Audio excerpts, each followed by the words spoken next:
For more discussion and analysis, I would like to welcome from Islamabad Mr. Ashfaque Arain, retired Air Marshal, and from New Delhi, I would like to welcome General Sanjay Agarwal, former security advisor to India's Ministry of Home Affairs. I'm so happy to have both of you today.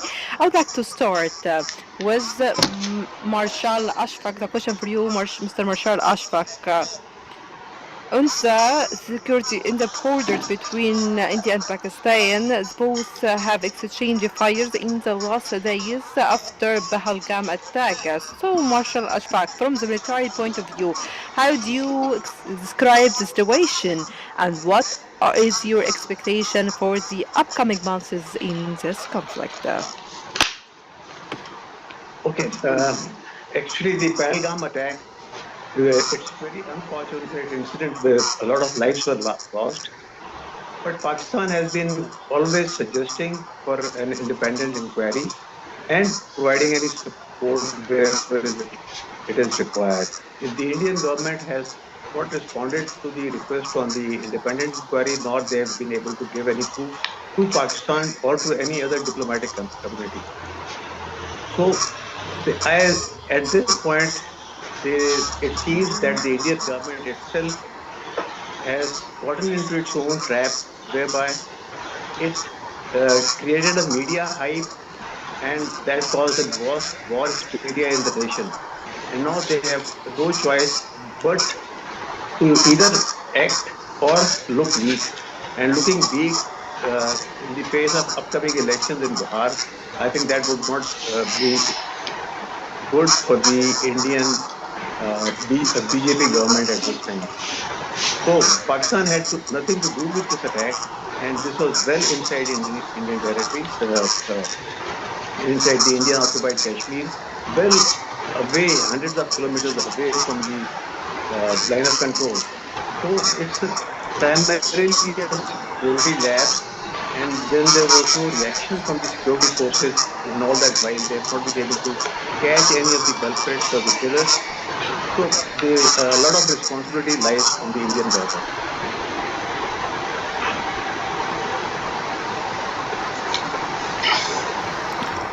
General Senegal, the question for you. Pakistan announced that they have some intelligence information that India is planning to carry an attack maybe in the upcoming 3 days. And now we have a lot of hours passed without an Indian attack against Pakistan, as the Pakistani forces indicate. How India view this statement from the Pakistani side about this potential attack, especially that India keeps silent, that might interpret that this is a calm before the attack.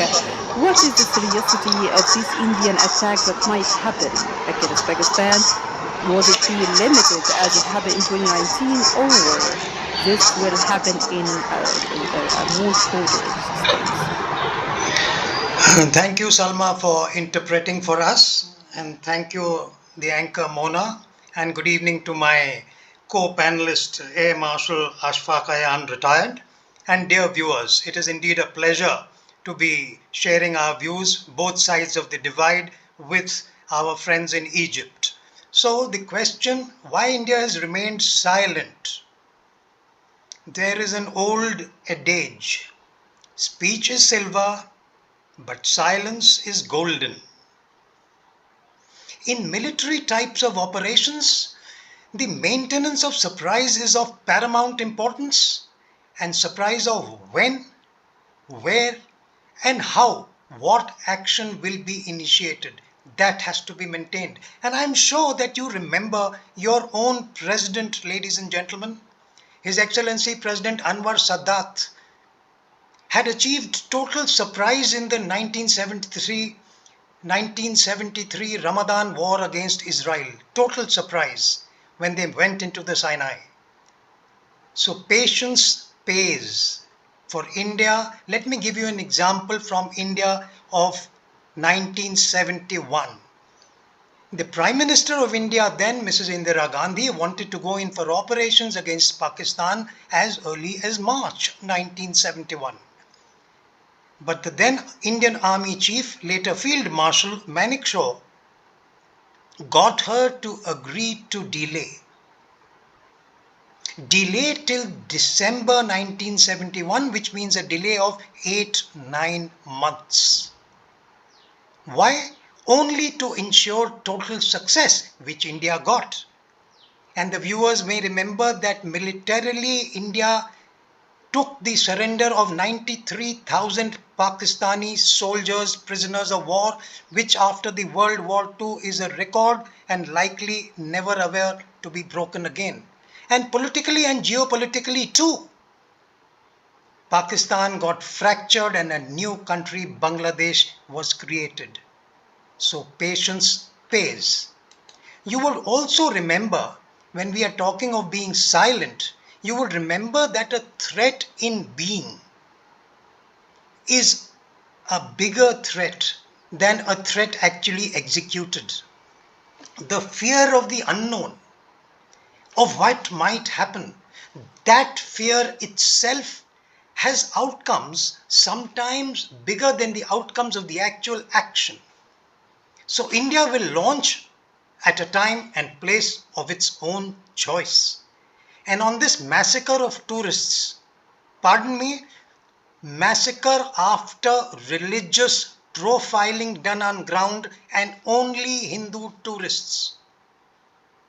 And when we talk about India remaining silent, I do not know how, because the Prime Minister of India himself has announced that those responsible, including the terrorists and their masterminds, would face severe punishment.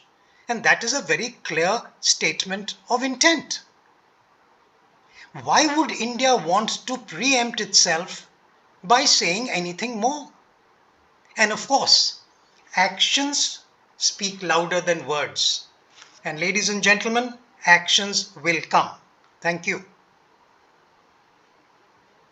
The actions will speak louder in the upcoming days. So, Marshal Ashfaque, the question for you.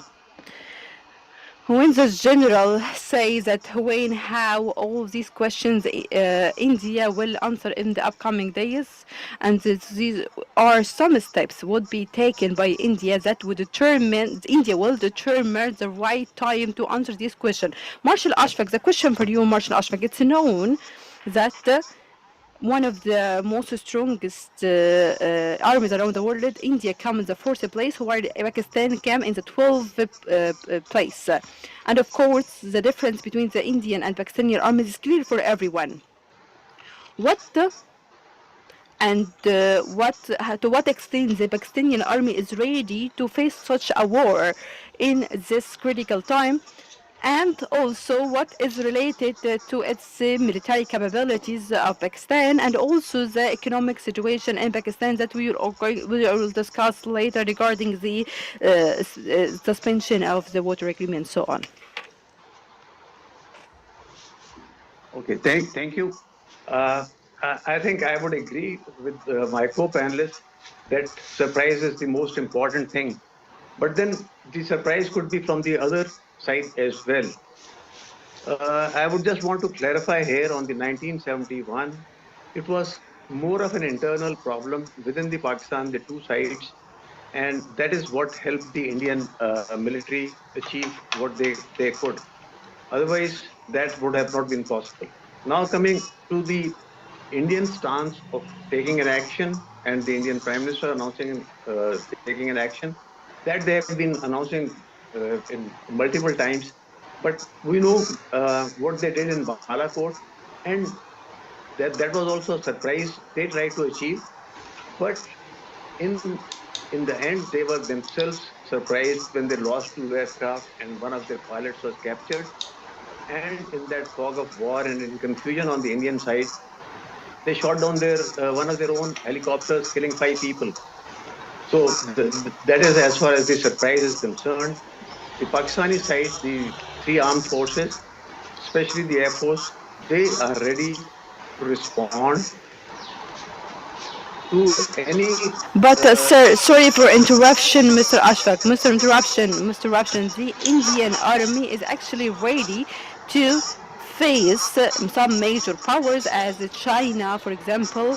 To what the question is, I will repeat that. To what is readiness? How to what extent the Pakistani army is ready to make a war or to have a war with such an Indian army?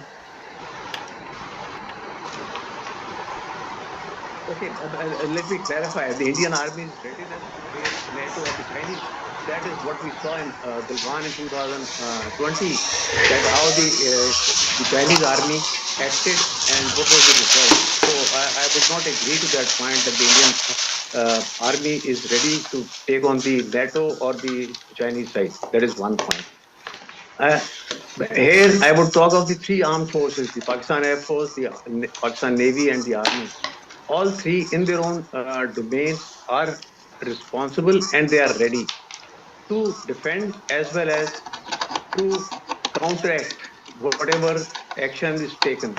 I think the decisions are made well in advance that what kind of action would and how it would be responded. And we have very clearly stated in 2019 as well that it will always be a quid pro quo plus. That is, whatever is done, we'll do something more than that. So be assured, the Pakistani forces are ready, the Navy is ready, and the readiness of Navy you can determine from the fact that the Indian aircraft carrier had to return back to its base.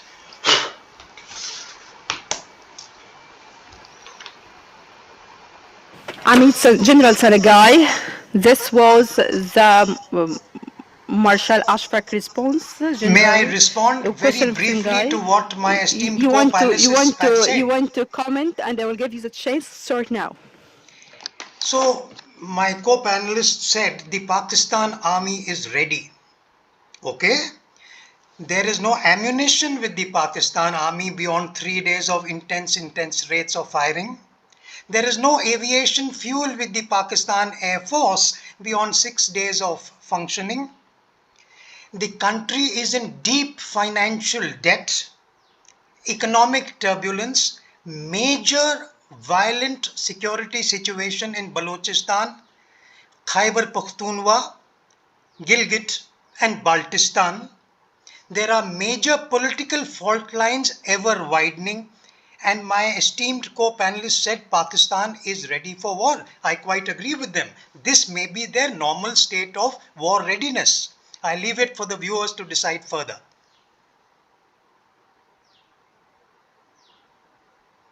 With this disagreement, General Sarjai, India and Pakistan, and everyone know that India and Pakistan, such a war is not for it will not come for anyone interest, especially if this war transformed into a nuclear war. What is the Indian tools in order to avoid it being a nuclear war with Pakistan? Good question. سؤال First, رائع. first, war benefits no one, you said? I disagree. War benefits anyone who wants to sabotage India's rise, because war will hamper India's economic growth, etc. Number one. Number two, war also benefits any organization which survives on keeping the bogey of Indian aggression alive, though without any precedent, just a bogey, but it is essential for their survival. And this is the case of the Pakistan army. Normally countries have armies to protect them. Pakistan is a unique case where the Pakistan army has a country to look after it, and the only reason for Pakistan army to eat up all Pakistan's resources and deny development is to keep the bogey of the Indian army alive, that the Indian army is an existential threat. Whereas the proof is Indian army has never ever attacked by itself. Even in our nuclear doctrine, though Pakistan has a first use policy, India has publicly said no first use of nuclear weapons. So that much for war does benefit certain categories of people. And now the second part. Pakistan needs this war not only to win, which it can't, obviously, but to get its debts recycled, go out with a begging bowl and try and get the debts, some written off, some recycled. That is the reality of the country. The Pakistan army separately also needs this war to keep the bogey of the Indian threat alive, which I mentioned.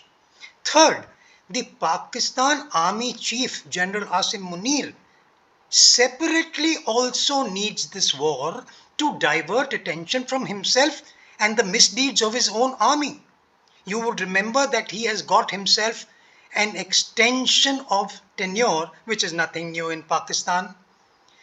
If you see the numbers of prime ministers and army chiefs India has had and Pakistan has had, you will find the difference between civilian leadership and military coups, etc. This live footage for the history of conflict between India and Pakistan. Marshal Ashfaque, the question for you: to what extent did you agree or disagree with the idea? The question for Marshal Ashfaque, that after all of these decades of war on Kashmir, to what extent we need to reconsider the situation of Kashmir regions, and we need to have a plan for Kashmir region in order to limit this disagreement, to fix the roots of the problem. In your opinion, what could be the solution? And this take us for the second point. This diplomatic solution and diplomatic environment must be the priority the Gaza post states in order to not be dragged or slided into a nuclear war or a war in this region. The question for Dr. Ashfaque, please go ahead. Okay, thank you. I think I would just want to comment on what my co-panelist said. It is not Pakistan or the Pakistan army or the Pakistan army chief who would want a war.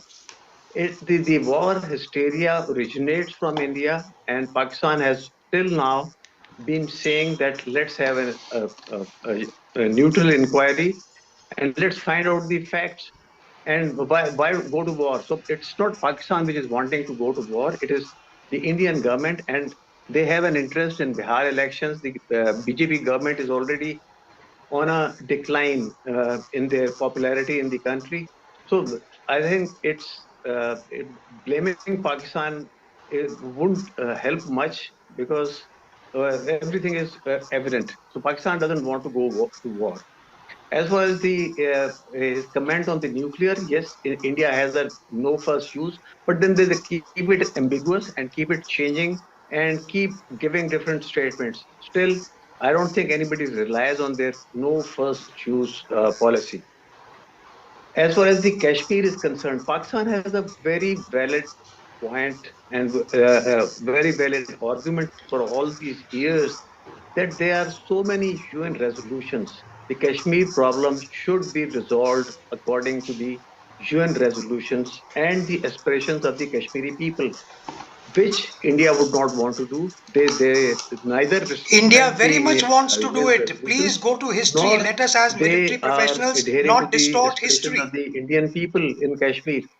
Rather, they unilaterally revoked Article 370 in 2019 August. So, and putting the special status or taking away the special status of Kashmir. So if we have to find a solution, it has to be in line with the UN resolutions. Absolutely, I agree. The UN resolution said first Pakistan army has to move out of Kashmir. And that is on record and very clear to the UN also. By forcing people to come to that area, selling the Kashmiri lands to the mainland Indian people, that would not work, and that would never settle the problem. I got your point, Marshal.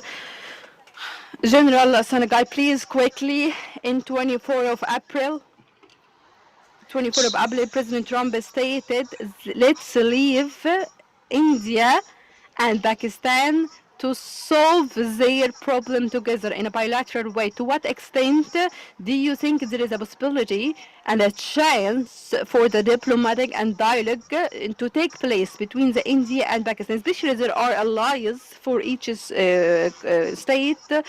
And which country could play the role of mediator here? Which organization, country that could play the mediator role here in order to avoid a new war? Okay, before I respond, let me get the history and the facts clear. Anybody can go and check. Very rightly, yes, it should be resolved under the UN resolution, which says, first step, Pakistan will withdraw from all occupied Kashmir areas. Then a plebiscite would be held, is what the UN said. Pakistan has ignored the first step of withdrawal and harped upon and tried to change the narrative unsuccessfully. And those who believe that they want to listen to the West, please listen to Professor Christine Fair, who has spent many, many years in Pakistan studying Pakistan. She is very clear on this also. Now coming to what about the war? Starting a war? There is a Yes, war I already got your on. point, sir. I'm sorry we are running out of time. I'd like to thank so much. Like to thank General Sanjay Agarwal, former security advisor to the Indian Ministry of Home Affairs. Thanks so much for being with us. I would also like to thank from Islamabad to Mr. Marshal Ashfaque Arain, retired Air Marshal. Thanks so much for being with us. Thank you. Thank you so much. May And peace it's my prevail pleasure on to give earth. you. Yes, I will make sure to make that. Thanks so much for your time, Marshal Ashfaque, and also General Sanjay. It was my pleasure to give you this interpretation. Thank you.